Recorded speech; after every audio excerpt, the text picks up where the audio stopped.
എല്ലാവർക്കും നമസ്കാരം. ഇന്നത്തെ ക്ലാസ്സിലേക്ക് സ്വാഗതം. 2ാം ക്ലാസ്സിലെ മലയാളം പ്രവർത്തനങ്ങളാണ് ഇന്ന് ചെയ്യാൻ പോകുന്നത്. എല്ലാവരും ക്ലാസ് ഒക്കെ കണ്ടില്ലേ? ഇന്ന് എന്തായിരുന്നു ടീച്ചർ എടുത്തിട്ടുണ്ടായിരുന്നത്? അപ്പൊ നമുക്ക് ക്ലാസ്സിലേക്ക് പോകുന്നതിന് മുന്നേ ചാനൽ ഇതുവരെ സബ്സ്ക്രൈബ് ചെയ്യാത്തവര് ഒന്ന് സബ്സ്ക്രൈബ് ചെയ്യുക. തൊട്ടടുത്ത് കാണുന്ന ബെൽ ബട്ടൺ പ്രസ് ചെയ്യുക കേട്ടോ. എന്നിട്ട് ഓൾ എന്നുള്ള ഓപ്ഷൻ പ്രസ് ചെയ്യുക. വീഡിയോ ഇഷ്ടപ്പെട്ടാൽ ലൈക്ക് ചെയ്യുക, ഷെയർ ചെയ്യുക, നിങ്ങൾ കമന്റ് ചെയ്യുക, അഭിപ്രായങ്ങൾ കമന്റ് ചെയ്യുക കേട്ടോ. അപ്പൊ ഇന്നത്തെ ക്ലാസ്സിൽ ഞാനാണ് താരം എന്നുള്ള ഒരു പാഠമാണ് എടുത്തത് അല്ലെ. പിന്നെ പരീക്ഷണം കണ്ടു അല്ലെ. അതൊക്കെ കണ്ടില്ലേ നിങ്ങള്? നിങ്ങൾക്ക് ഇഷ്ടപ്പെട്ടോ ഇന്നത്തെ ക്ലാസ്? അപ്പൊ നമുക്ക് ഈ ചാപ്റ്റർ ഒന്ന് വായിച്ചു നോക്കിയാലോ. സെബീന ടീച്ചർ വെള്ളം നിറച്ച ബക്കറ്റ് മേശപ്പുറത്ത് വെച്ചു. ചുറ്റിലും നിൽക്കുന്ന കുട്ടികൾ എന്തൊക്കെയോ പറയുന്നുണ്ട്. ബക്കറ്റിലെ വെള്ളം കാതോർത്തു.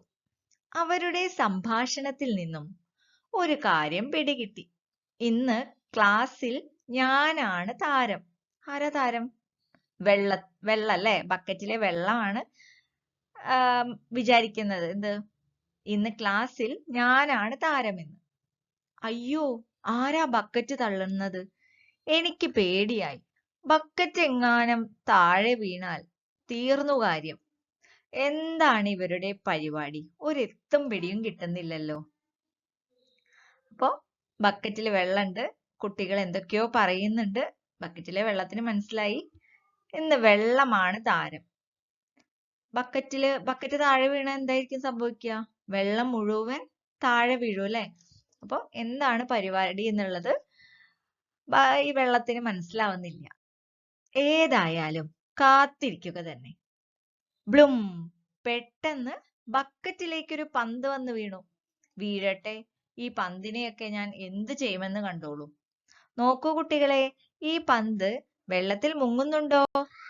ഇതുപോലെ എല്ലാ വസ്തുക്കളും വെള്ളത്തിൽ പൊങ്ങിക്കിടക്കുമോ? ടീച്ചർ ചോദിക്കുന്നത് കേട്ടു. പിന്നെ ഒരു ബഹളമായിരുന്നു. കുട്ടികൾ കയ്യിൽ കിട്ടിയതൊക്കെ ബക്കറ്റിലിട്ട് നോക്കി. പെൻസിൽ, ആണി, ചോക്ക്, റബ്ബർ ബാൻഡ്, നാണയം, അങ്ങനെ പലതും. ഓ, ഈ പിള്ളേരുടെ ഒരു കാര്യം! ഇവയെല്ലാം വെള്ളത്തിലിട്ട് നോക്കണോ? വെള്ളത്തിൽ മുങ്ങുന്നതും പൊങ്ങിക്കിടക്കുന്നതും എന്തൊക്കെയെന്ന് ഇവർക്കറിയില്ലേ? നിങ്ങൾക്കറിയാമോ എന്തൊക്കെ വസ്തുക്കളാണ് വെള്ളത്തിൽ മുങ്ങിക്കിടക്കുന്നത് അല്ലെങ്കിൽ പൊങ്ങിക്കിടക്കുന്നതൊക്കെ? നമ്മൾ ഇതിന്റെ ഒരു പട്ടിക തയ്യാറാക്കിയിട്ടുണ്ട് അല്ലെ കഴിഞ്ഞ ക്ലാസ്സിൽ. അപ്പൊ അതുകൊണ്ട് നിങ്ങൾക്ക് അറിയുന്നുണ്ടാവും. ഇനി പറയുന്നില്ല, കഴിഞ്ഞ ക്ലാസ്സിൽ നമ്മൾ പരീക്ഷണം ചെയ്തതാണ് അല്ലെ. അപ്പൊ എല്ലാവരും അത് ചെയ്ത് നോക്കാത്തവര് നോക്കുക കേട്ടോ വീണ്ടും. അപ്പൊ ഇതായിരുന്നു ഇന്നത്തെ പാഠം. അപ്പൊ ഇനി എന്താണ് പ്രവർത്തനങ്ങൾ എന്തൊക്കെയാണെന്ന് നോക്കാം. ഒരു അറിയിപ്പ് തയ്യാറാക്കാനാണ് പറഞ്ഞിട്ടുള്ളത്. എന്താണ്? മയൂഖയും കൂട്ടുകാരും ബുധനാഴ്ച നടക്കുന്ന ബാലസഭയിൽ വെള്ളം കൊണ്ടുള്ള പല പരീക്ഷണങ്ങളും അവതരിപ്പിക്കും. വെള്ളം കൊണ്ടുള്ള മായാജാലം എന്നാണ് അവര് ഇതിനെ പേരിട്ടിരിക്കുന്നത്. ഇതിന്റെ അറിയിപ്പ് സ്കൂളിലെ നോട്ടീസ് ബോർഡിൽ പതിപ്പിക്കണം. അപ്പൊ ഇതാണ് അവർ തയ്യാറാക്കിയിട്ടുള്ള ഒരു അറിയിപ്പ്. വെള്ളം കൊണ്ടൊരു മായാജാലം.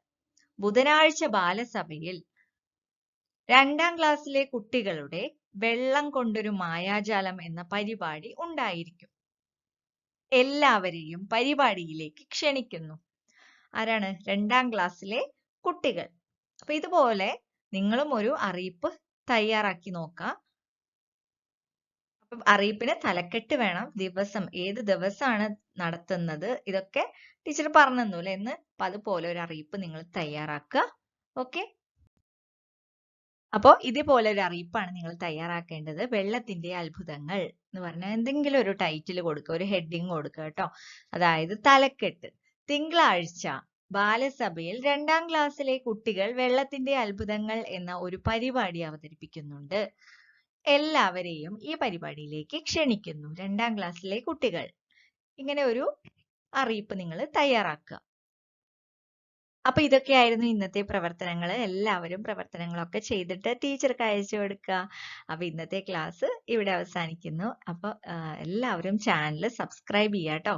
തൊട്ടടുത്ത് കാണുന്ന ബെൽ ബട്ടൺ ഉണ്ടല്ലോ, അതൊന്ന് പ്രസ് ചെയ്തിട്ട് ഓൾ അമർത്തുക. വീഡിയോ ഇഷ്ടപ്പെട്ടാൽ ലൈക്ക് ചെയ്യുക, ഷെയർ ചെയ്യുക, കമന്റ് ചെയ്യുക. അപ്പൊ ഇനി അടുത്ത ക്ലാസ്സിൽ കാണാം. എല്ലാവർക്കും താങ്ക് യു ഫോർ വാച്ചിങ്.